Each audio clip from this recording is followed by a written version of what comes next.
Ascomycetes class के बाद में अब नेक्स्ट क्लास की बात करते हैं, वह है बेसिडियोमाइसिटीज। बेसिडियोमाइसिटीज के सदस्यों को क्लब फंजाई भी कहा जाता है, क्योंकि इनके अंदर क्लब जैसी कुछ संरचना का निर्माण होता है। कहाँ होता है वो बात करेंगे, तो याद रखें एस्कोमाइसिटीज वाले सदस्यों को बोला था हमने सैक फंजाई, बेसिडियोमाइसिटीज के सदस्यों को बोल रहे हैं क्लब फंजाई। अब बेसिडियोमाइसिटीज के पहले मेंबर जो सदस्य हैं उनके आवास की बात कर लेते हैं। कहाँ मिलेंगे? मृदा में लट्ठों पर ग्रो करते मिलेंगे, लकड़ी के जो लट्ठे होते हैं, तथा वृक्ष के ठूठों पर मिलेंगे, वृक्ष के जो टूटे हुए पार्ट्स होते हैं, और परजीवी की फॉर्म में भी मिलते हैं। पादपों के ऊपर आपको परजीवी के रूप में भी मिलेंगे। एग्जाम्पल पढ़ेंगे पादपों के रूप में किस प्रकार परजीवी हैं। यदि आप इनके बॉडी की बात करें तो माइसीलियम जो है इनका शाखित होता है, ब्रांच तथा पट युक्त होता है, सेप्टेट। सो ब्रांच और सेप्टेट है। यदि इनके डायग्राम को देखें, देखिए बेसिडियोमाइसिटीज के अंदर तीन ऐसी बातें हैं जो यूनिक होती हैं, जिनके पता होने पर आपको समझ में आ जाएगा कि ये बेसिडियोमाइसिटीज का सदस्य है। वो क्या? ढोल छिद्री पट, डोलीपोर सेप्टम कहते हैं इनको। क्या कहते हैं? डोलीपोर सेप्टम केवल बेसिडियोमाइसिटीज के सदस्यों में ही मिलते हैं। क्या होते हैं ये? देखिए सेप्टम तो ये एस्को में भी थे, लेकिन यहां पर क्या होता है कि एस्को में कुछ इस तरीके से थे सेप्टम, बीच में एक छिद्र था, छिद्र का आकार बहुत छोटा था, जिससे साइटोप्लाज्म तो घूम जाता था लेकिन न्यूक्लियस नहीं जा पाता। यहां पर मैं ये कहूंगा कि इसके अंदर बेसिडियोमाइसिटीज में ऐसे ना होकर बेसिडियोमाइसिटीज में ऐसे है। इनमें जो ये संरचना जो निकली होती है इसको पैरेंथोसोम कहते हैं। तो इस तरीके से सेप्टम को डोम शेप होते हैं, ढोल की तरह होते हैं, इस इनको डोम शेप्ड या डोलीपोर सेप्टम या ढोल छिद्री पट कहते हैं। यदि कहीं पर आपको कुछ समझ में नहीं आ रहा है और बोल दिया कि ढोल छिद्री पट है, तो ध्यान रखें वह बेसिडियोमाइसिटीज का सदस्य है। क्लैंप संबंध मिलते हैं। क्लैंप संबंध एक कोशिका को, जो नेबर वाली कोशिका होती है, पड़ोसी कोशिका, उसके साथ कनेक्ट करने का एक ट्यूब लाइक संरचना होती है। ट्यूब होती है जो दो नेबरिंग सेल, जो पड़ोसी कोशिकाएं होती हैं, उनको एक दूसरे के साथ कनेक्ट करने का काम करती है। बड़ा इंपॉर्टेंट रोल होता है। ये मोनोकैरियोटिक हाइफा जो एक केंद्रीय माइसीलियम होता है, हाइफा उसको द्विकेंद्रीय माइसीलियम में कन्वर्ट करने का कार्य करती है। तो किस तरीके से कार्य करती है वो हम जनन के अंदर डिस्कस करेंगे। इनके अंदर आपको द्विकेंद्रीय माइसीलियम मिलेगा, मींस पूरा का पूरा माइसीलियम दो केंद्रक रखने वाला। दो केंद्रक आपने अभी तक एक केंद्रीय के पढ़ा है, लेकिन इसमें दो केंद्रक वाले माइसीलियम मिलते हैं। तो तीन ये ऐसे लक्षण हैं जिनकी सहायता से आप आसानी से पहचान सकते हैं कि ये बेसिडियोमाइसिटीज का सदस्य है। अलैंगिक जनन खंडन द्वारा होता है। याद रखें, खंडन फ्रेगमेंटेशन के द्वारा। इनके अंदर अलैंगिक जो बीजाणु होते हैं, जैसे एप्लेनोस्पोर, जूस्पोर, इनका निर्माण नहीं होता है। अलैंगिक जनन मात्र केवल कायिक जनन के माध्यम से खंडन द्वारा होता है। लैंगिक जनन यहाँ पर दो प्रकार से है, कायसल्यन, सोमैटोगैमी, अचल पुंबणु भवन, स्पर्मेटाइजेशन।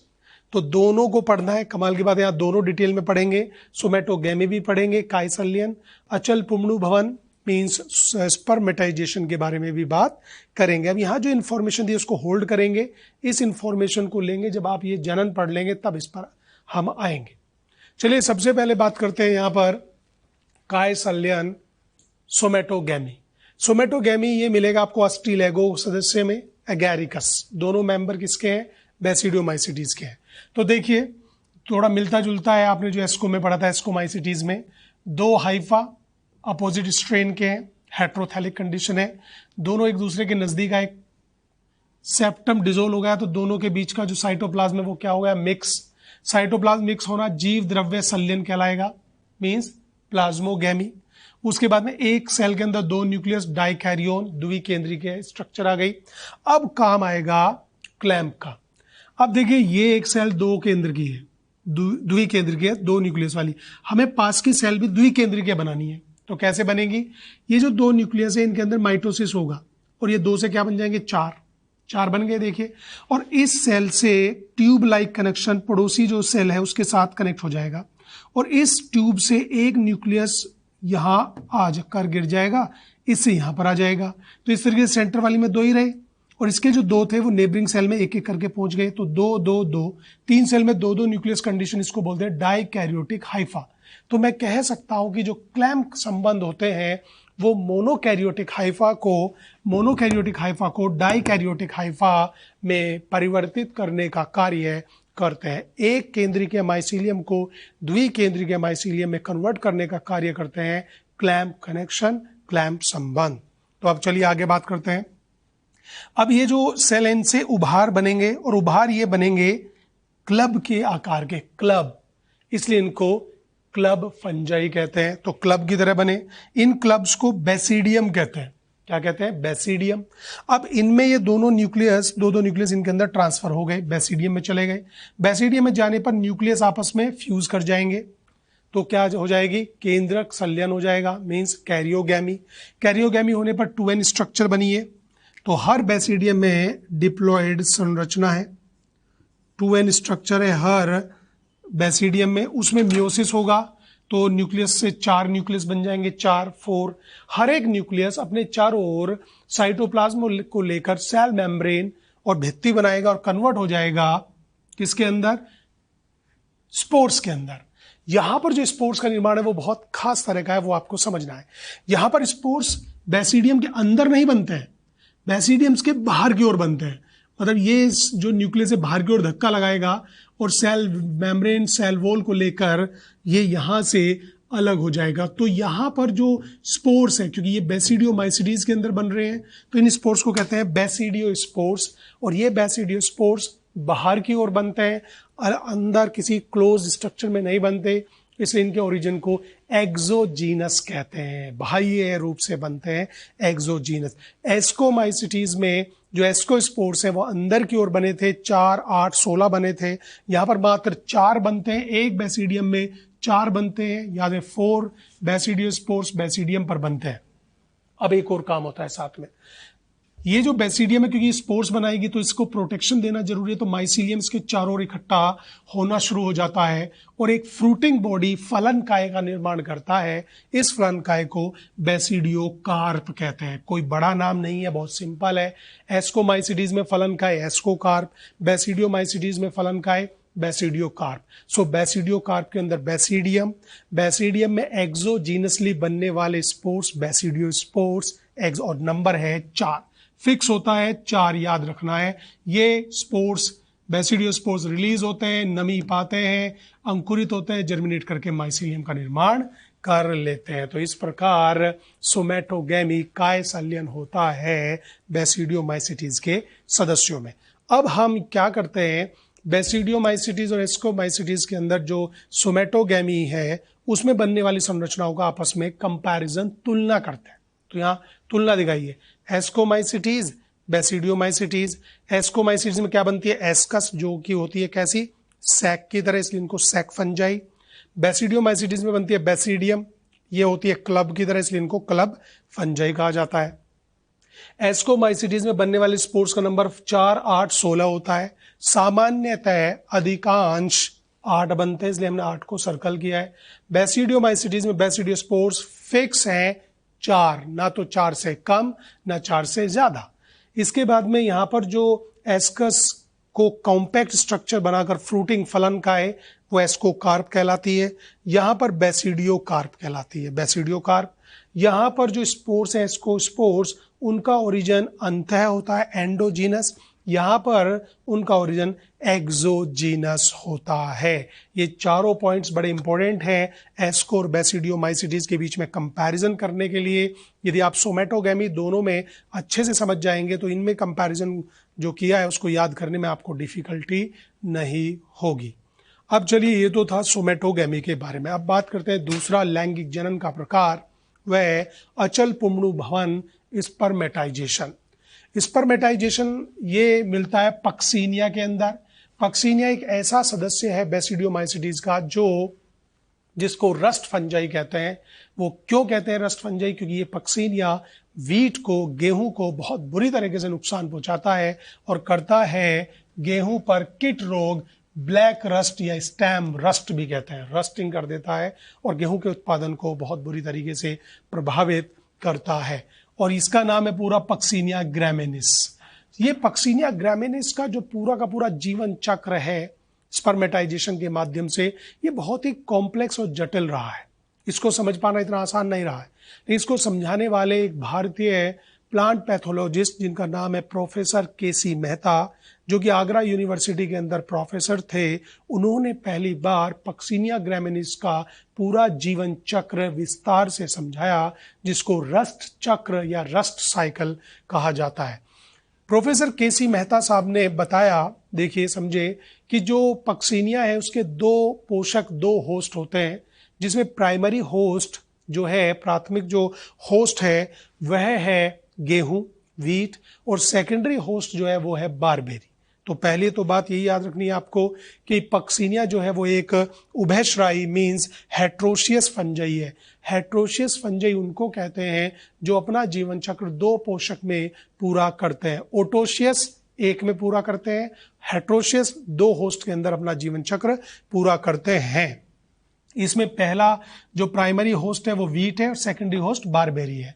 अब किस प्रकार ये जीवन चक्र चलाते हैं, देखिए, बारबेरी से स्पोर आता है, बारबेरी पर एक स्पोर बनता है जिसका नाम है ए।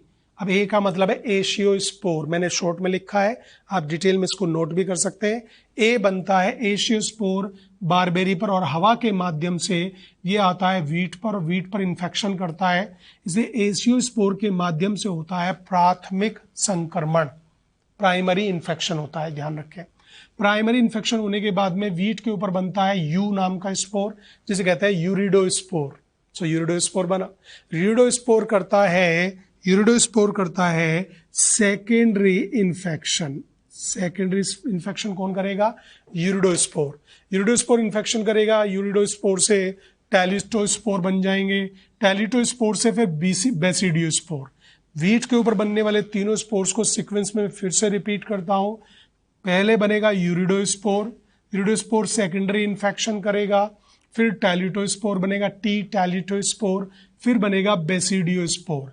बेसिडियोस्पोर बनने के बाद में वीट के कटने का टाइम आ जाएगा, और ऐसी कंडीशन में बेसिडियोस्पोर यहाँ से वीट से अपने दूसरे होस्ट पर जाने के लिए जाएगा, और हवा के माध्यम से बेसिडियोस्पोर वापस बारबेरी पर आएगा, और बारबेरी पर बेसिडियोस्पोर इन्फेक्शन करके कन्वर्ट हो जाएगा दूसरे तरह के स्पोर से पर, उसका नाम है पिकनियोस्पोर्स। सो पिकनियोस्पोर्स बारबेरी के ऊपर बनते हैं, एशियोस्पोर्स बारबेरी के ऊपर बनते हैं। एशियोस्पोर्स प्राथमिक संक्रमण करते हैं वीट पर, यूरिडोस्पोर, टैलिटोस्पोर, बेसिडियोस्पोर वीट के ऊपर बनते हैं। ये आपको ध्यान रखना है। तो टोटल मैं कह सकता हूं कि प्रोफेसर केसी मेहता ने वीट के ऊपर रस्ट साइकिल को समझाया, पक्सिनिया के जीवन चक्र को समझाते उन्होंने बताया कि पक्सिनिया अपना जीवन चक्र वीट के ऊपर टोटल 5 तरह के स्पोर्स निर्माण करके करता है। ये पांचों स्पोर्स आपको याद रखने हैं। यहाँ पर क्वेश्चन जो बनता है पांचों स्पोर्स को लेकर वो ये बनता है कि आपसे पूछ लेगा कि बेसिडियोस्पोर एंड यूरिडोस्पोर किसके ऊपर बनते हैं, पिकनियोस्पोर और एशियोस्पोर किसके ऊपर बनते हैं। तो ये आपको याद रखना है, और इसको याद करने के लिए, आसान बनाने के लिए हमने कुछ शॉर्ट ट्रिक बताई है। वीट बट बेसिडियोस्पोर, यूरिडोस्पोर एंड टैलिटोस्पोर, ये किसके ऊपर है? वीट के ऊपर। बारबेरी के ऊपर पिकनियोस्पोर, एशियोस्पोर, पा याद रखना है, बारबेरी, पिकनियोस्पोर, एशियोस्पोर बारबेरी पर, बट बेसिडियोस्पोर, यूरिडोस्पोर, टैलिटोस्पोर वीट के ऊपर। प्राथमिक संक्रमण एशियोस्पोर्स करते हैं, द्वितीयक संक्रमण यूरिडोस्पोर करते हैं। ये आपको ध्यान रखना है, बहुत इंपॉर्टेंट है, याद रखिए। केसी मेहता साहब का जो काम है ये काफ़ी एक्सीलेंट वर्क माना जाता है, रस्ट साइकिल, प्रोफेसर केसी मेहता। तो हेट्रोशियस है, पक्सिनिया ग्रामिनिस हेट्रोशियस फंजाई है, इसके पूरे साइकिल को रस्ट साइकिल कहते हैं। ये आपको ध्यान रखना है। 3 तरह के स्पोर वीट के ऊपर बनते हैं, 2 तरह के स्पोर बारबेरी के ऊपर बनते हैं। प्राथमिक संक्रमण एशियोस्पोर करता है, द्वितीयक संक्रमण यूरिडोस्पोर के माध्यम से होता है। इसीलिए कहते हैं कि रस्ट साइकिल को या रस्ट फंजाई को या पक्सिनिया को यदि नियंत्रित करना है, तो इसका साइकिल यदि ब्रेक करना है तो आपको बारबेरी को नष्ट करना पड़ेगा।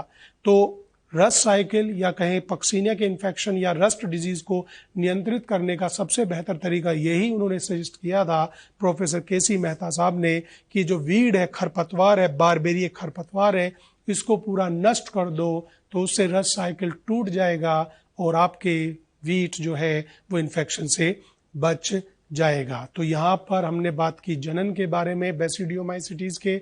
नेक्स्ट बात करेंगे बेसिडियोमाइसिटीज के अंदर आने वाले कुछ एग्जाम्पल उदाहरण के बारे में।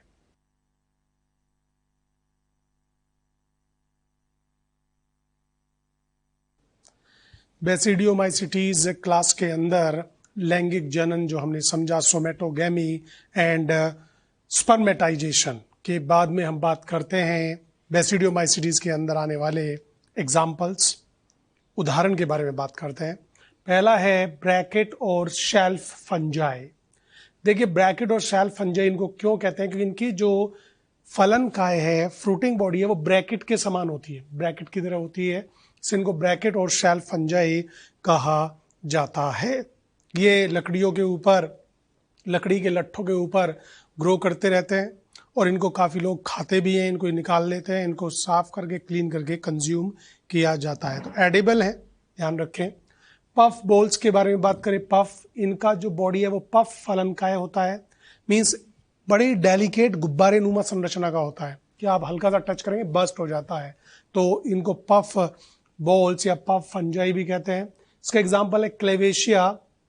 क्लेवेशिया से एक औषधि मिलती है, ड्रग मिलती है, मेडिसिन मिलती है जिसका नाम है क्लेविटीन, और इस क्लेविटीन का इस्तेमाल कैंसर रोधी या कहें कैंसर के उपचार में किया जाता है। बड़ा काम का इंपॉर्टेंट है। इसके बाद में थर्ड जो कि बहुत इंपॉर्टेंट है, जिसके लिए क्लास ही फेमस है, वो है छत्रक, मशरूम। मशरूम कहते हैं तो आपने सुना होगा कि मशरूम बना है, मशरूम खा रहे हैं आप, खाया जाता है। आप किसी बड़े वेजिटेबल वेंडर्स के पास, सब्जी जो विक्रेता है उसके पास जाइए तो वहाँ पर आपको पैकेट्स में वाइट कलर का पैक मटेरियल मिलेगा, जिसे वो कहेंगे, आप पूछेंगे क्या है, वो कहेगा ये मशरूम है। तो मशरूम खाया जाता है, न्यूट्रिएंट वैल्यू बहुत ज़्यादा होती है, न्यूट्रिशन बढ़िया मिलता है, मिनरल्स रिच होता है। तो वो कौन सा मशरूम है जो खाया जाता है, वो देखिए, खाद्य व गूदेदार कवक होते हैं, एगैरिकस बाइस्पोरस सबसे स्वादिष्ट मशरूम होता है और इसकी पहचान एक झटके में कर सकते हैं। वाइट कलर का होता है, बिल्कुल अंडे की तरह, एग की तरह दिखाई देता है, इसलिए इसको एग मशरूम भी कहते हैं। सबसे स्वादिष्ट मशरूम होता है, ध्यान रखें, खाया जाता है। ये आपको ध्यान रखना है, जो मशरूम खाया जाता है उसमें जो खाने योग्य भाग होता है वो फलनकाय बेसिडियोकार्प को खाया जाता है। याद रखना है, कवक के अंदर जो खाने योग्य पार्ट होता है वो फलनकाय बेसिडियोकार्प को खाया जाता है, इसलिए यहाँ पर मशरूम में बेसिडियोकार्प लिखा है, तो खाने योग्य पार्ट है बेसिडियोकार्प। एमेनिटा मस्केरिया, नाम सुनिए ध्यान से। एमेनिटा मस्केरिया दुनिया की सबसे विषैली मशरूम है। इसको यदि आप लाएं और इसको पीसकर किसी को खिला दें, पिला दें, तो उसकी मृत्यु निश्चित हो जाएगी, क्योंकि इसके अंदर ऐसे सब्सटेंस है जो विभ्रामक होती हैं, ब्रेन को ठप कर देते हैं, न्यूरॉन्स को डैमेज कर देते हैं। सो दुनिया की सबसे विषैली जो मशरूम है वो एमेनिटा मस्केरिया है। देखिए स्वादिष्ट भी है तो खतरनाक भी है। कुछ मशरूम जहरीली भी होती है, जहरीली कुकुरमुत्ता, टोड स्टूल कहते हैं इंग्लिश में, कुकुरमुत्ता बरसात के सीजन में आपको तो कलर्ड जो होता है रेडिश जैसा आपको कूड़े कचरे के ऊपर ग्रो करता हुआ दिखाई दे जाएगा। इसके बाद में बात करते हैं, डायग्राम भी दिया है, देखिए मशरूम का डायग्राम आपको, ये ऊपर बॉडी है, मेन बॉडी है, बेसिडियोकार्प कहते हैं। नीचे जो गिल्स दिया है वो गिल्स लूज्ड माइसीलियम होते हैं, जिनकी सहायता से अंदर O2 जाती है, ऑक्सीजन और CO2 रिलीज होकर आती है। गिल्स इसलिए नाम दिया है क्योंकि ये गैसीय एक्सचेंज में हेल्प करते हैं, विनिमय में हेल्प करते हैं। इनको गिल फंजाई भी कहते हैं। नेक्स्ट आ जाइए, दो खाने पीने की बात हुई, अब डिजीज की बात करते हैं। कंदुआ कवक, स्मट फंजाई, फसली पादपों के बीजों को संक्रमित करता है। ये जो कंदुआ कवक है, ये जो स्मट फंजाई है, ये पादपों के सीड को, बीज को नुकसान पहुंचाता है, बीज के अंदर घर बना लेता है, वहीं पर स्पोर्स का उत्पादन करता है। और ये मिलेगा आपको किसके अंदर, गेहूं के अंदर, वीट के अंदर। वीट के अंदर होने वाली इस बीमारी को लूज स्मट ऑफ वीट कहते हैं और ये करता है अस्टीलेगोन्यूडा ट्रिटिसाई। अब देखिए दो बीमारी पढ़े आप, रस्ट एंड स्मट। रस्ट कीट रोग, स्मट कंदुआ रोग। रस्ट की वजह से तो पत्तियां सब कुछ ही डैमेज हो जाता है, खतरनाक है जो रस्ट है। स्मट की वजह से जो पादप के बीज होते हैं उनके अंदर ये घर बनाता है, उसके अंदर स्पोर्स को प्रोड्यूस करता है, तो बीजों को सबसे ज्यादा भारी नुकसान पहुंचाता है। कंदुआ स्मट अस्टीलेगोन्यूडाटिडिसाई, और इससे होने वाली बीमारी का नाम याद रखना है आपको, लूज स्मट ऑफ वीट।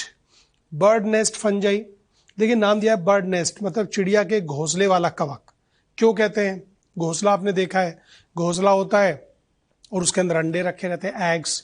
तो कुछ ये ऐसा ही होता है, ये इसका जो माइसीलियम है वो तो घोंसले का निर्माण करता है, और इसमें स्पोर्स जो है सेंटर में आते हैं, इसलिए ऐसा लगता है देखने में जैसे किसी चिड़िया का घोंसला हो, तो इसलिए इनको बर्ड नेस्ट फंजाई कहते हैं। ये है सायथस एंड निडुलेरिया, सायथस एंड निडुलेरिया। तो यहाँ तक जो इन्फॉर्मेशन हमने ली वो थी क्लास बेसिडियोमाइसिटीज के बारे में। बेसिडियोमाइसिटीज में आपको उसका रिप्रोडक्शन का टाइप याद रखना है, स्पोर्स, बेसिडियो स्पोर्स कहाँ बनते हैं, उनका ओरिजिन कैसा है ये याद रखना है, और मशरूम के बारे में ध्यान रखना है कि खाए जाने वाला जो मशरूम जो होते हैं वो इसी क्लास को बिलोंग करते हैं। अब हम बात करते हैं फंजाई कवक के अंदर सबसे लास्ट क्लास के बारे में, वो है ड्यूटेरोमाइसिटीज। फंजाई इम्परफेक्टी भी कहते हैं इनको, इम्परफेक्ट फंजाई यदि बात करें तो वो ड्यूटेरोमाइसिटीज के क्लास को ही कहा जाता है, इम्परफेक्ट फंजाई। क्यों कहा जाता है इसको बात समझे। ड्यूटेरोमाइसिटीज के अंदर वो सभी सदस्य रखे हैं कवक वाले जिनके अंदर लैंगिक जनन का अभाव होता है। मीन्स या तो लैंगिक जनन मिलता नहीं है, या प्रेजेंट स्थिति में देखें तो अभी तक खोजा नहीं गया है। ऐसे फंजाई जिनमें लैंगिक जनन का अभाव होता है या उनमें लैंगिक जनन अभी तक डिस्कवर या खोजा नहीं गया है, वो बिलोंग करते हैं ड्यूटेरोमाइसिटीज को। सो लैंगिक जनन की अनुपस्थिति की वजह से फंजाई इम्परफेक्टी कहते हैं। अब आपसे क्वेश्चन पूछा जा सकता है कि इम्परफेक्ट फंजाई कौन सी क्लास को बोला जाता है, कौन सी क्लास में आते हैं, तो आपको याद रखना है ड्यूटेरोमाइसिटीज। देखिए इसके बारे में ये भी कहा जाता है कि हो सकता है कि अभी खोजा नहीं गया, लेकिन आने वाले टाइम में किसी फंजाई के अंदर यदि लैंगिक जनन डिस्कवर हो जाए तो उस कवक को उठाकर ड्यूटेरोमाइसिटीज से निकालकर या तो एस्कोमाइसिटीज में रखेंगे या बेसिडियोमाइसिटीज में रखेंगे, फाइकोमाइसिटीज में नहीं जाएगा। इसके पीछे वजह है माइसीलियम का पट युक्त होना। ड्यूटेरोमाइसिटीज के अंदर जो सदस्य हैं उनका माइसीलियम पट युक्त होता है और फाइको में पट विहीन होता है, सो पट युक्त सदस्य पट विहीन में नहीं जा सकता। तो याद रखें कि इन क्लास के अंदर आने वाले सदस्यों के अंदर सेक्सुअल रिप्रोडक्शन, लैंगिक जनन या तो मिलता नहीं है या अभी तक डिस्कवर नहीं हुआ है। यदि डिस्कवर हो जाएगा तो यहाँ के मेंबर को हमें एस्कोमाइसिटीज या ड्यूटेरोमाइसिटीज में शिफ्ट करना पड़ेगा। इम्परफेक्ट फंजाई याद रखना है। आवास की बात करें तो डेड, मृत कार्बनिक पदार्थ पर ग्रो करते मिलेंगे, तो ये मृतोपजीवी हैं। ये आपको बीमारी भी कोज करते मिलेंगे पादप और जंतुओं पर, तो ये परजीवी की फॉर्म में भी रहते हैं। मृतोपजीवी होना इनके लिए बहुत खास है यहाँ पर। क्यों? यहाँ पर इसमें जो मुख्यतः मेंबर है वो मृतोपजीवी होते हैं। लिटर, मृत कार्बनिक पदार्थ का अपघटन कर खनिज पुनर्चक्रण में मदद करते हैं। मीन्स अपघटन का काम करते हैं, और अपघटन का योगदान आप जानते हैं इकोलॉजी में कितना खास है कि मिनरल साइक्लिंग जो खनिज लवण चक्रण है उसके लिए बहुत इंपॉर्टेंट है ये।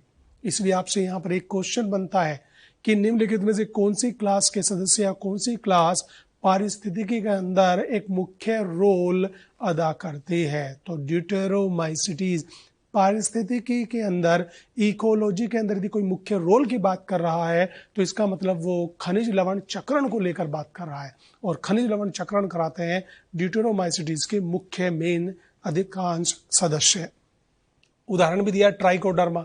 जब हम बात करते हैं ना डेड ऑर्गेनिज्म, मृत कार्बनिक पदार्थ पर कौन आएंगे? बैक्टीरिया एंड फंजाई, जीवाणु एवं कवक। तो कवक में अधिकांश कवक यही इसी ग्रुप के होते हैं। तो याद रहे दो बातें अभी तक हमने कही जो बहुत इंपॉर्टेंट है, इम्परफेक्ट फंजाई और दूसरा पारिस्थितिकी के अंदर इनका मुख्य रोल है। माइसीलियम पटयुक्त व शाखित होता है, सेप्टेट एंड ब्रांच्ड। अलैंगिक जनन, क्योंकि लैंगिक तो मिलता नहीं है। अलैंगिक जनन कोनिडिया निर्माण के द्वारा होता है। कोनिडिया आप जानते हैं एक्सोजीनियस ओरिजिन। अब हम कुछ डिजीज के नाम याद रखने की कोशिश करेंगे, आप इंपोर्टेंट है, ध्यान रखना है। यहाँ पर हमने कवक लिखा है, वहां पर कवक से होने वाले रोग के बारे में बात की है। कवक ऑल्टरनेरिया सोलेनाई, इस कवक की वजह से होता है अर्ली ब्लाइट ऑफ पोटैटो। अब याद रखना है, आपने लेट ब्लाइट ऑफ पोटैटो भी पढ़ा है। अर्ली और लेट ब्लाइट को मिक्स मत कर देना, बहुत सिंपल है भाई। Late blight of potato phytophthora infestans, early blight of potato आता है ऑल्टरनेरिया सोलेनाई। सो ए के साथ कौन आएगा क्लोज? ई, तो अर्ली, ए के साथ ई, कंफ्यूज नहीं होना है, बहुत सिंपल बता दिया है। यदि बाई चांस आप सोचेंगे कि लेट और अर्ली का क्या रहेगा, ए के साथ ई आएगा। Alternaria means early blight of potato. Cercospora personata, tikka disease in groundnut, मूंगफली के अंदर टिक्का डिजीज पैदा करता है सर्कोस्पोरा पर्सोनेटा। कोलिटोट्राइकम फैल्केटम, ये red rot of sugarcane करता है। आपने इस डिजीज को सभी ने देखा है, जिसने गन्ना खाया है उसने इसको देखा है। शुगर केन, गन्ना जब आप खाते हैं तो कई बार गन्ने के अंदर रेड कलर का गलन जैसा जो है गलता हुआ रोग दिखाई देता है। मतलब आप रोग नहीं जानते लेकिन कहते हैं कि गन्ना खराब हो रहा है, तो उसी को बोलते हैं लाल गलन रोग, red rot of sugarcane. तो आप देख सकते हैं कि जो गला हुआ होता है वहां पर शुगर कंटेंट नहीं होता, और ये गलन रोग जो गन्ने के अंदर है वो पैदा करता है कवक, और जो है ड्यूटेरोमाइसिटीज का सदस्य, जिसका नाम है कोलिटोट्राइकम फैल्केटम। याद रखना है, इंपोर्टेंट है। हेलमिंथोस्पोरियम ओराइजी, हेलमिंथोस्पोरियम ओराइजी, इसकी वजह से लीफ स्पॉट ऑफ राइज हो जाता है, और एक पर्टिकुलर ईयर 1945 में इंडिया के अंदर जिस क्षेत्र में राइस का उत्पादन बहुत ज़्यादा होता है, या मैं कहूँ जहाँ पर लोग राइस पर ज़्यादा निर्भर है, वहाँ पर इसने हालत गंभीर कर दी थी। कौन सा एरिया होगा वो? बंगाल। वेस्ट बंगाल में 1945 में इसने इतना खतरनाक आतंक मचाया था कि राइस का प्रोडक्शन शार्पली डिक्लाइन हो गया और लोग भूखे मरने लगे थे। इसको पूरी दुनिया जानती है, बंगाल का अकाल, फैमीन ऑफ बंगाल, बंगाल फैमीन, याद रखें। सो याद करें, आयरिश फैमाइन, पोटैटो के ऊपर इन्फेक्शन हुआ था फाइटोफथोरा इन्फेस्टेंस की वजह से, उसे आयरिश फैमाइन कहते हैं 1845 में। उसके 100 साल बाद बंगाल में हुआ बंगाल फैमाइन 1945, हेलमिंथोस्पोरियम ओराइजी, याद रखना इंपॉर्टेंट है, लीफ स्पॉट ऑफ राइस। अब हम एनिमल के ऊपर बात करें तो ट्राइकोफाइटोन नाम देखें, एंड माइक्रोस्पोरम, यदि मेरी बॉडी पर आपकी बॉडी पर आ जाए तो ये कर देंगे रिंग वॉर्म, दाद खाज खुजली। रिंग वॉर्म, ये मनुष्य में रिंग वॉर्म करते हैं। जब हम कहते हैं किसी को रिंग वॉर्म हो जाए तो याद रखें रिंग वॉर्म एक फंगल प्रॉब्लम है, फंगस को रिमूव करना पड़ेगा, फंगस की वजह से होता है रिंग वॉर्म, दाद खाज खुजली जो होती है। और इन फंगस के नाम भी बता दिया आपको यहाँ पर, ट्राइकोफाइटोन एंड माइक्रोस्पोरम। नेक्स्ट है ट्राइकोफाइटोन इंटरडिजिटेल्स एंड टीनिया पैडिस। आप इनके नाम देखिए, इंटरडिजिटेल्स डिजिट्स उंगलियां, पैडिस उंगलियां। मतलब ये क्या है कि आप स्पोर्ट्स में हैं, कहीं खेल रहे हैं, आपने अपने जूतों से जो है ना शूज से पैर निकाले, बाहर रखे, शॉक्स भी हटा दी, और आपके पैरों में वो फंगस आ जाएगा। फिर शूज पहन लिए, शूज के अंदर फंगस को इन्वायरमेंट सूटेबल मिलेगा, स्वेटिंग है, पसीना है, मॉइस्चर है, वार्म है, तो वो ग्रो कर जाएगा। तो क्या होता है कि नॉर्मल तो दाद यहाँ हो गया है, यहाँ हो गया है, ये तो रिंग वॉर्म है। यदि दाद उंगलियों के, पैरों की उंगलियों के बीच में बन जाए तो वो कहलाते हैं एथलीट फुट डिजीज या ring warm of foot.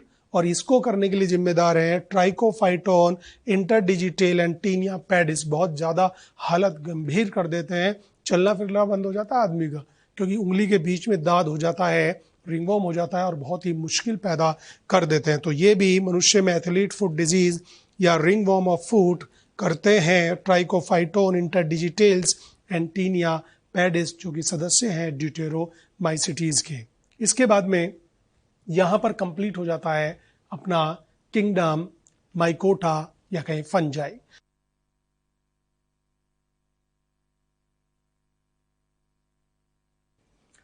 Kingdom mycota fungi के बाद में अब आता है नेक्स्ट है किंगडम प्लांटी। पादप जगत के बारे में बात करेंगे। देखिए, according to R H Whittaker यदि बात करें तो टोटल 5 किंगडम में हम सेकंड लास्ट किंगडम पर पहुंच गए हैं। प्लांटीज के बाद में किंगडम एनिमेलिया आता है। चूंकि हम प्लांट डाइवर्सिटी पढ़ रहे हैं तो किंगडम एनिमेलिया का हम अध्ययन यहाँ पर नहीं करेंगे, उसे आपको सेपरेट अलग एनिमल डाइवर्सिटी के अंदर पढ़ाया जाता है।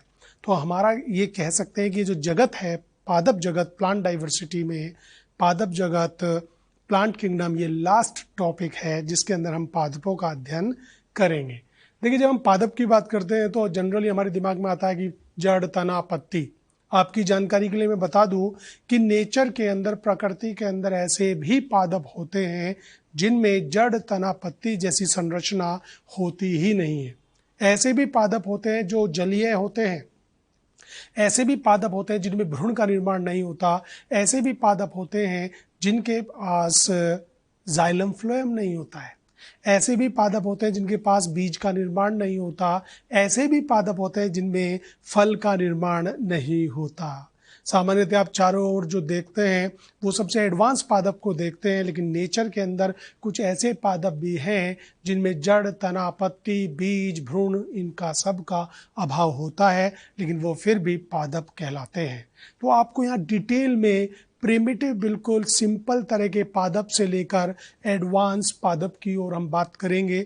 यहाँ पर हम बात करेंगे एल्गी के बारे में, शैवाल के बारे में, ब्रायोफाइटा के बारे में, टेरिडोफाइटा के बारे में, जिम्नोस्पर्म के बारे में, एंजियोस्पर्म के बारे में। एंजियोस्पर्म सबसे एडवांस प्लांट है, जबकि एल्गी, शैवाल सबसे प्रिमिटिव पादप हैं। तो पादप का मतलब केवल एंजियोस्पर्म ही नहीं होता, पादप में एल्गी, ब्रायो, टेरिडो, जिम्नो ये सब आते हैं। चलिए एक एक की बात करेंगे। सबसे पहले आज शुरू करते हैं, इसमें स्लाइड के अंदर बात करते हैं शैवाल, एल्गी। देखिए, शैवाल जो है बहुत ही निम्न पादप है, निम्न पादप है। फाइकोलॉजी ब्रांच होती है, एल्गोलॉजी भी कहते हैं, फाइकोलॉजी, जिसके अंदर शैवालों का अध्ययन किया जाता है। शैवाल के बारे में सबसे पहले जो अध्ययन करना शुरू किया था वो फ्रिश ने किया था। इसे फ्रिश को एल्गोलॉजी, फाइकोलॉजी का पिता बोला जाता है, पिता बोले जाते हैं, फादर ऑफ एल्गोलॉजी या फाइकोलॉजी है। भारत के अंदर फ्रिश के ही स्टूडेंट थे MOP अयंगर, जिन्होंने फाइकोलॉजी या शैवाल पर अध्ययन करना शुरू किया, इसलिए इनको भारतीय फाइकोलॉजी का पिता कहा जाता है। गुरु जो है वो विश्व लेवल पर फाइकोलॉजी के पिता हैं, जबकि जो स्टूडेंट है वो भारतीय फाइकोलॉजी के पिता कहलाते हैं। आवास के बारे में जानते हैं। शैवाल कहाँ मिलेंगे? जलीय होते हैं, ये आपको नदी में, तालाबों में, झीलों में, समुद्र में मिलेंगे, मीन्स स्वच्छ जल में भी मिल सकते हैं और लवणीय जल में भी, दोनों में मिलते हैं। यदि मैं बात करूं एल्गी के बारे में, तो एल्गी की जो कोशिका भित्ति है वो सेलुलोज की बनी है, पैक्टिन की बनी है। इसके अलावा इनके चारों ओर, कोशिका भित्ति के चारों ओर श्लेष्मीय आवरण होता है। यह श्लेष्मीय आवरण इन एल्गी को, शैवालों को पानी में रहते हुए गलने से बचाने में सहायता प्रदान करता है। देखिए, कोशिका भित्ति, चूंकि ये पादप है तो कोशिका भित्ति बनी है सेलुलोज एंड पैक्टिन की।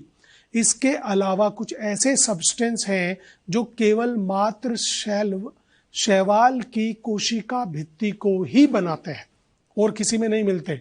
और ये पॉइंट जो है, जो जिसकी बात कर रहे हैं कि आखिरकार कौन कौन से सब्सटेंस, कौन कौन से पदार्थ हैं जो शैवाल की कोशिका भित्ति को बनाते हैं, सेलुलोज के अलावा, पैक्टिन के अलावा, इससे रिलेटेड क्वेश्चन एग्जाम में बनता है। सेल के अंदर जब आप साइटोलॉजी पढ़ते हैं, कोशिका, वहाँ पर भी जिक्र करते हैं सर, तो हम भी यहाँ पर बात बताएंगे कि वो ये कि कोशिका भित्ति सेलुलोज व पैक्टिन की बनी है। इसके अलावा सेलुलोज, गैलेक्टेंस, मैनन्स व खनिज लवण कैल्शियम कार्बोनेट की भी बनी होती है। गैलेक्टेंस, मैनन्स याद रखना है, इम्पोर्टेंट है, याद रखना है। शैवाल की कोशिका भित्ति हेमीसेलुलोज नहीं होता है, ये सेलुलोज के साथ गैलेक्टेंस, मैनन्स एंड खनिज लवण कैल्शियम कार्बोनेट उपस्थित होता है। इम्पोर्टेंट है, शैवाल की कोशिका भित्ति से एग्जाम में प्रश्न बनता है। शरीर संगठन की बात करें तो बॉडी जो है वो पादप है, लेकिन बॉडी जड़, तना, पत्ती में विभेदित नहीं होती।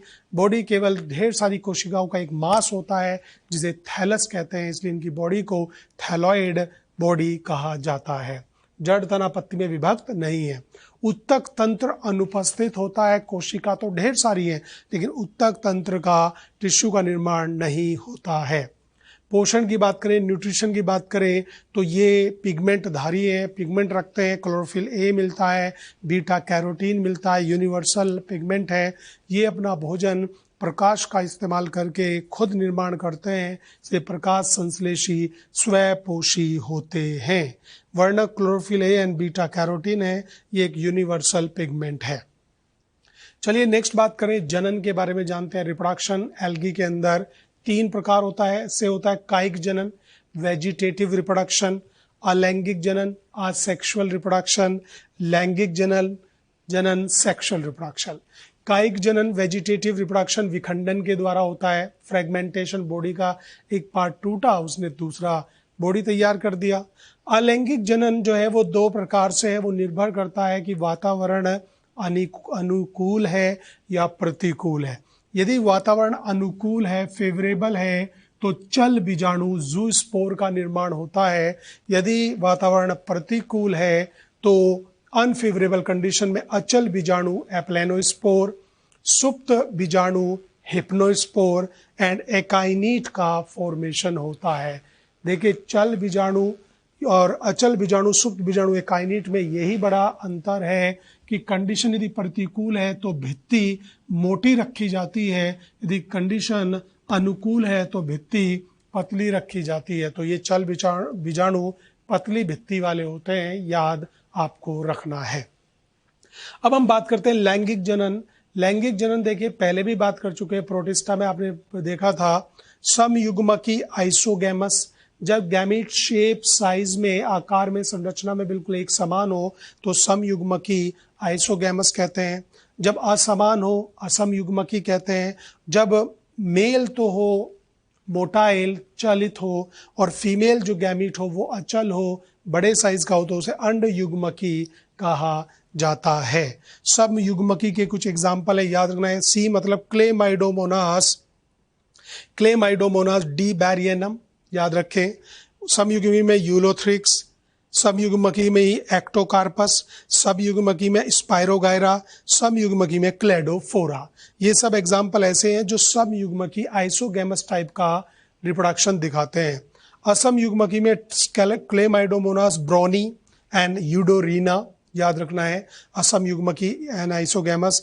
अंडयुग्मकी में Chlamydomonas coccifera, Sargassum, Volvox, Fucus and Chara. Question कई बार पूछ लिया जाता है कि कारा के अंदर किस प्रकार का लैंगिक जनन होता है, तो आपको मालूम होना चाहिए कि अंडयुग्मकी यूडोरीना के अंदर किस प्रकार का होता है, असमयुग्मकी क्लेडोफोरा के अंदर किस प्रकार का होता है, समयुग्मकी होता है। इस लैंगिक जनन को देखकर आपके दिमाग में क्वेश्चन आएगा कि वो कहेंगे आप कहेंगे कि सर क्लेमाइडोमोनास समयुग्मकी भी दिखाता है, क्लेमाइडोमोनास असमयुग्मकी भी दिखाता है, क्लेमाइडोमोनास कॉक्सीफर अंडयुग्मकी भी दिखाता है। मींस क्लेमाइडोमोनास की 3 डिफरेंट स्पीसीज 3 तरह का सेक्सुअल रिप्रोडक्शन, लैंगिक जनन दर्शाती है। इसीलिए आपके मॉड्यूल में लिखा है कि क्लेमाइडोमोनास लैंगिक जनन का क्रमिक विकास प्रदर्शित करता है। मीन्स यदि मैं आपसे पूछूं कि ऐसा कौन सा शैवाल है जिसके अंदर हम लैंगिक जनन का एवोल्यूशन देख सकते हैं, विकास देख सकते हैं, तो उसका एग्जाम्पल आंसर क्लेमाइडोमोनास जाता है। ये क्रमिक विकास ही तो है। समयुग्मकी से एडवांस असमयुग्मकी और सबसे एडवांस अंडयुग्मकी। कहते हैं कि लैंगिक जनन का विकास कुछ इसी प्रकार हुआ है। तो लैंगिक जनन का क्रमिक विकास या एवोल्यूशन आपको किस ऑर्गेनिज्म में, किस एग्जाम्पल में मिलेगा, वो है क्लेमाइडोमोनास। अब बात करते हैं कि एल्गी के अंदर, शैवाल के अंदर नर जननांग पूधानी एंथ्रीडियम कहलाते हैं और मादा जननांग अंडधानी कहलाते हैं, जिन्हें बोलते हैं ऊगोनियम।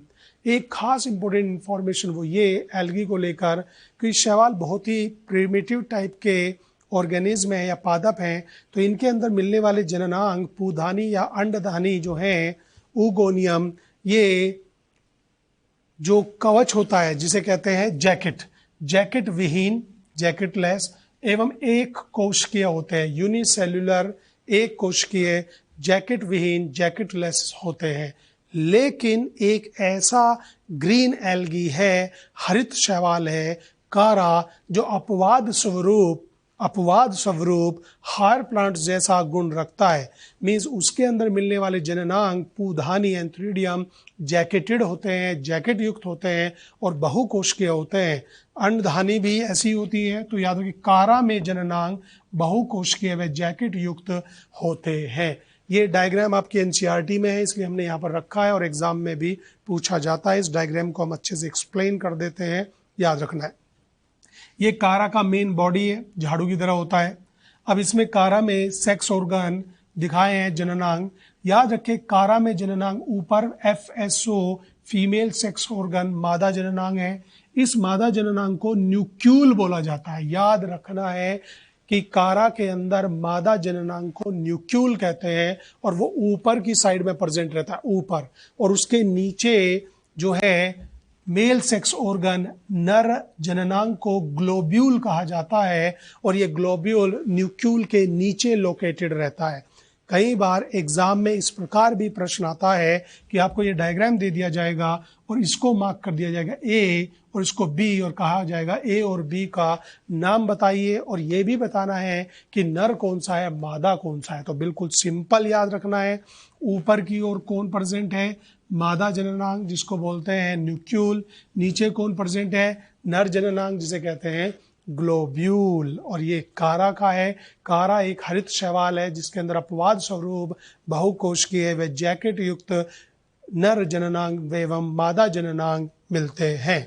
देखिए यहाँ पर यदि बात करें कि शैवाल के अंदर मिलता है जाइगोटिक मियोसिस, क्योंकि शैवाल अधिकांश अगुणित होते हैं, हैप्लॉइड होते हैं। तो आप जानते हैं यदि कोई ऑर्गेनिज्म हैप्लॉइड होगा तो उसके जाइगोट में मियोसिस हो जाएगा और वहां पर भ्रूण का निर्माण नहीं होता। इसलिए शैवाल के अंदर भ्रूण का निर्माण देखने के लिए नहीं मिलता है। और यदि अगुणित शैवाल है, जाइगोटिक मियोसिस दर्शाता है, तो जीवन चक्र कैसा होगा, हैप्लॉइड या डिप्लॉइड। हैप्लॉन्टिक लाइफ साइकिल दर्शाते हैं। लेकिन अपवाद स्वरूप ब्राउन एल्गी, भूरे शैवाल जिसका एग्जाम्पल है फ्यूकस, वो डिप्लॉन्टिक साइकिल दर्शाता है। ये अपवाद स्वरूप है, याद रखना है। अब नोट करके जो इन्फॉर्मेशन दिया आपके मॉड्यूल में मोस्टली तो वो यही कवर हो जाती है। एक कुछ को हमने यहाँ लिख दिया है। स्पायरोगायरा में युग्मक फ्लैजिला विहीन होते हैं, याद रखना है। स्पायरोगायरा जो कि एक ग्रीन एल्गी है, हरित शैवाल है, पानी में रहते हैं, लेकिन इनके पास जो गैमीट्स हैं, जो युग्मक बनते हैं, वो फ्लैजिला विहीन होते हैं, नॉन फ्लैजिलेटेड होते हैं तथा समान आकार के होते हैं। वो तो आइसोगैमस है ही, यहाँ पर आइसोगैमी समयुग्मकी। क्लेडोफोरा समयुग्मकी है और द्विकशाभिकीय होते हैं, दो कशाब होते हैं और समयुग्मकी है। यूडोरीना बड़ा इंपॉर्टेंट है, असमयुग्मकी एनाइसोगैमी है और चलनशील ग्रीन एल्गा। याद रखें यूडोरीना एक हरित शैवाल है जो एग्जाम्पल है असमयुग्मकी एनाइसोगैमी का और चलनशील का। यहाँ तक इंफॉर्मेशन हमने बेसिक इंफॉर्मेशन ली शैवाल के बारे में। इसके बाद में हम बात करेंगे शैवाल का वर्गीकरण।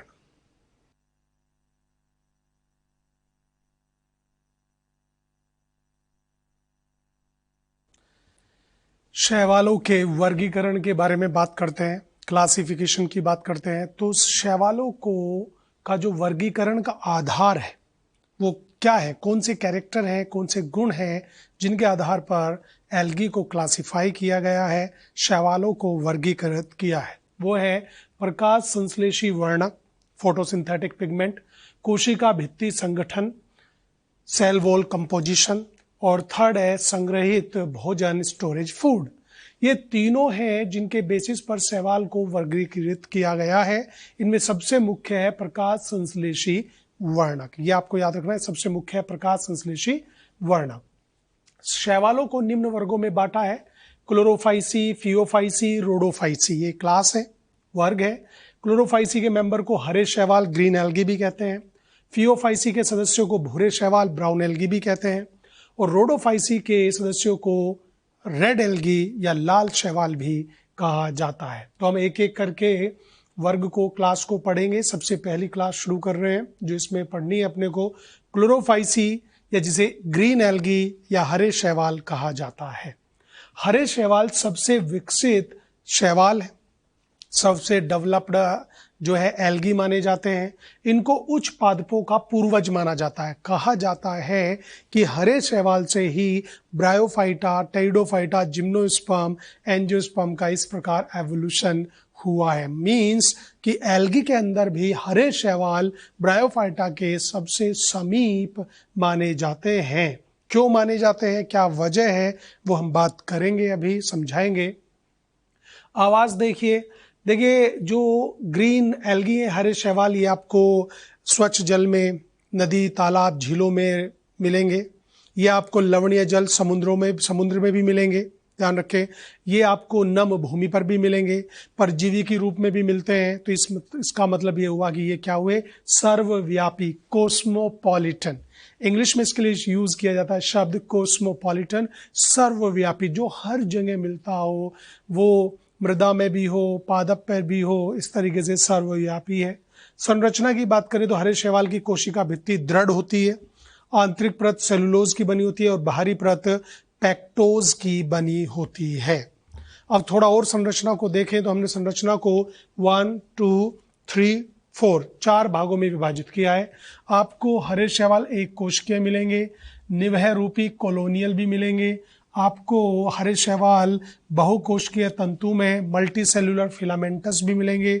आपको बहुकोशिकीय थैलस रूपी मर्दुत्कीय भी मिलेंगे, पेरेनकाइमेटस भी मिलेंगे। इनके आपको एग्जाम्पल्स भी याद रखने हैं, इंपॉर्टेंट है। बात करते हैं एक कोशिकीय शैवाल कौन से हैं। एक कोशिकीय में क्लेमाइडोमोनास है, जिसका डायग्राम यहाँ पर दिया है। क्लेमाइडोमोनास मोटाइल सिंगल सेल का एक कोशिकीय शैवाल होता है और इसकी पहचान एक इंपॉर्टेंट कैरेक्टर से की जाती है। इसमें मिलने वाला कप के आकार का हरित लवक या क्लोरोप्लास्ट, इनके अंदर कप की तरह का क्लोरोप्लास्ट मिलता है। दूसरा है क्लोरेला। क्लोरेला के अंदर कोई मोटाइल स्ट्रक्चर, फ्लैजिला या सीलिया नहीं होते हैं, ध्यान रखना है। और तीसरा है एसिटेबुलेरिया। एसिटेबुलेरिया सबसे बड़ा एक कोशिकीय पादप है। इसको आप नेकेड आई से भी देख सकते हैं। कमाल की बात है, सिंगल सेल का बना है और एक कोशिकीय पादप है और बहुत बड़े साइज का माना जाता है। सिंगल सेल, सबसे बड़े साइज की एसिटेबुलेरिया। याद रखें, हैमरलिंग ने इसके ऊपर एक्सपेरिमेंट किया था, याद करें, जिसकी सहायता से उन्होंने बताया था कि केंद्रक जो है वो कोशिका का मास्टर होता है, कंट्रोलर होता है। दूसरा है निवह रूपी कॉलोनियल। वोल्वोक्स इसका एग्जाम्पल है। वोल्वोक्स की कॉलोनी कुछ ऐसी होती है, ढेर सारी सेल आपस में मिली हुई है, देख सकते हैं आप। ये गतिशील कॉलोनी होती है, याद रखें, मूवमेंट करती है और ये गतिशील ऐसे करती है, इसलिए इसको रोलिंग एल्गा भी कहा जाता है। कॉलोनियल है वोल्वोक्स। वोल्वोक्स में अंदर ये डॉटर कॉलोनी होती है, ये तो पेरेंट कॉलोनी है, ये डॉटर कॉलोनी होती है, ऐसे अलग हो जाती है, मेन बॉडी बना देती है। कुछ वोल्वोक्स की कॉलोनी ऐसी होती है जिसमें जो सेल होती है उनका नंबर फिक्स होता है, नियत होता है, उनको सिनोबियम कहा जाता है। देखिए, एक कोशिका को समझने के बाद में आपके दिमाग में एक क्वेश्चन पक्का आया होगा कि सर ये कोशिका जो है क्लेमाइडोमोनास, क्लोरेला, एसिडोबुलेरिया, ये कोशिका है और इनका सेल का प्रकार है यूकैरियोटिक। तो आप कहेंगे अकॉर्डिंग टू आर एच विट्टेकर ये सभी प्रोटिस्टा जगत में जाने चाहिए, लेकिन ये प्रोटिस्टा जगत में है, बता दूं मैं आपको, लेकिन वे मतलब समझे हैं। लेकिन यहाँ पर जब आप पढ़ रहे हैं तो कुछ कैरेक्टर इनके ऐसे हैं जो प्लांटे के साथ, पादप के साथ मैच करते हैं, इसलिए यहाँ पर रखा है। लेकिन यदि मैं अकॉर्डिंग टू आर एच विट्टेकर बात करूं तो ये क्लोरेला, क्लेमाइडोमोनास, ये प्लेस किए गए हैं किंगडम प्रोटिस्टा के अंदर। जब आपको प्रोटिस्टा समझाया था तब ये बात बताई थी। चलिए अब बात करते हैं इसमें, नेक्स्ट आ जाइए, बहुकोशिकीय तंतु में मल्टी सेल्यूलर फिलामेंटस, इसमें स्पायरोगायरा का जो हरित लवक होता है क्लोरोप्लास्ट, वो रिबन की तरह होता है, याद रखें। उसके बाद में यूलोथ्रिक्स ये किसी रॉक्स पर जमा हुआ है, जिसकी हेल्प से जमता है, उस कोशिका को होल्ड फास्ट कहते हैं। ये नॉन ग्रीन होती है, तो इसका काम भोजन बनाने का नहीं होता, और बाकी ग्रीन होती है जो भोजन बनाती है। इसके अंदर क्लोरोप्लास्ट गर्डल शेप होता है, गर्डल की तरह होता है, याद रखें। ये क्लोरोप्लास्ट की शेप बड़ी इंपॉर्टेंट होती है, याद करें, इन दोनों को समझे, ध्यान रखें। स्पायरोगायरा और यूलोथ्रिक्स पोंड के अंदर मिलते हैं, स्वच्छ जल में रहते हैं, जिन्हें आप काई कहते हैं, स्लाइमी चिपचिपी सी काई जो होती है वो काई का मुख्य भाग ये दोनों ही एल्गा शैवाल बनाते हैं। इसी वजह से स्पायरोगायरा का एक दूसरा नाम है पोंड सिल्क कहते हैं और इसको पोंड वूल कहते हैं। सिल्क और वूल बोला जाता है कि ये बहुत ही स्लाइमी और बहुत ही स्लिपरी होते हैं। बहुकोशिकीय थैलस रूपी मृदुतकीय मल्टी सेलुलर थैलॉइड पैरेनकाइमेटस, ये होता है अल्वा। इसका एग्जाम्पल अल्वा है, ओशियन में मिलता है, इसको खाया जाता है, समुद्री इसको सलाद के रूप में खाते हैं। ये आपको दिखने में ऐसा लगेगा जैसे जो बंद गोभी होती है, पत्ता गोभी जो होती है उसका एक लीव्स उतार दे उस तरह का दिखता है, इसलिए इसको मृदुतकीय पैरेनकाइमेटस बोला जाता है। अल्वा याद रखना है, खाए जाने योग्य होता है, इसको समुद्री सलाद के रूप में खाया जाता है और बोला जाता है। अब संरचना के बाद में बात करते हैं प्रकाश संश्लेषी वर्णक। हरे शैवाल में प्रकाश संश्लेषी वर्णक chlorophyll A, chlorophyll B. Chlorophyll के साथ क्लोरोफिल बी का मिलना यह दर्शाता है कि ये सबसे उच्च शैवाल है, इसलिए इनको उच्च पादपों के का माना जाता है कि यहीं से उच्च पादपों का एवोल्यूशन हुआ है, इसलिए इनको उच्च पादपों का पूर्वज माना जाता है कि इनके अंदर मिलने वाला पिगमेंट सिस्टम, वर्णक तंत्र जो है वो उच्च पादपों के साथ मैच करता है। बीटा कैरोटीन, ज़ैंथोफिल जो येलो कलर देता है। संचित भोजन स्टार्च है, ये भी उच्च पादप में मिलता है। तेल की बूंदकें भी मिलती है कुछ में। अलैंगिक जनन, यदि कंडीशन अनुकूल है तो चल बीजाणु जूस्पोर बन जाएंगे, यदि कंडीशन प्रतिकूल है तो विपरीत है तो अचल बीजाणु एप्लेनोस्पोर, सुप्त बीजाणु हिप्नोस्पोर, एनेकाइनीट का निर्माण होता है।